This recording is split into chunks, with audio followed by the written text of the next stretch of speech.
अस्सलामुअलैकुम। MS word का आज हमारा 23वां लेक्चर है। इंसर्ट टैब में लास्ट लेक्चर 22वें लेक्चर में हमने सीखा था कवर पेज के बारे में। आज हम सीखेंगे ब्लैंक पेज लेना हो तो कैसे लेंगे। तो सबसे पहले हम MS वर्ड की शीट में आ गए।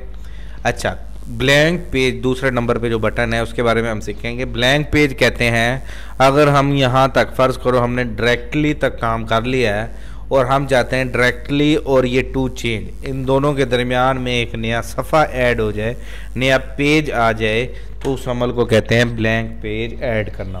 तो ये मैंने डायरेक्टली के पास कर्सर रखने के बाद ब्लैंक पेज पे क्लिक किया तो ये देखें, ये डायरेक्टली के बाद पूरा एक दरमियान में नया सफ़ा और फिर वो टेक्स्ट आगे जाके शिफ्ट हो गया।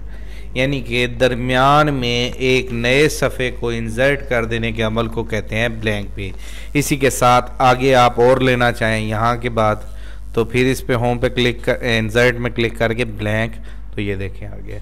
ये जितनी बार आप क्लिक करते जाएंगे ये देखें ब्लैंक पेज आते जाएंगे। ये मैं आपको छोटे करके दिखाऊँ, ये देखें, ये इतनी बार मैंने क्लिक किया, ये देखो मैं और कर रहा हूँ और आ रहा है और आ रहा है, ये देखें।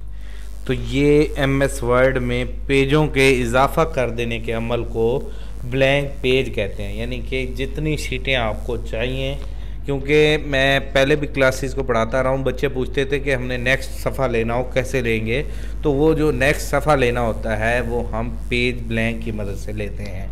यहाँ पे आप कर्सर रखने के बाद ये मैंने कर्सर रखा लास्ट में। अब मैं पेज ब्लैंक करूँगा इंसर्ट में जाके तो ये देखें, ये पेज ब्लैंक, ये ब्लैंक, ये ब्लैंक, ये जितने आप लेना चाहें ये शीटें आपकी इंसर्ट होती जा रही हैं। इस अमल को कहते हैं पेज ब्लैंक ऐड करना या पेज को MS वर्ड की शीट में ऐड करना। ये देखें यहाँ पे लिखा हुआ है 36 पेज हमने लिए हैं। उम्मीद करता हूँ आपको पेज ब्लैंक ऐड करने का तरीका समझ आ गया होगा। थैंक यू, अल्लाह हाफिज़।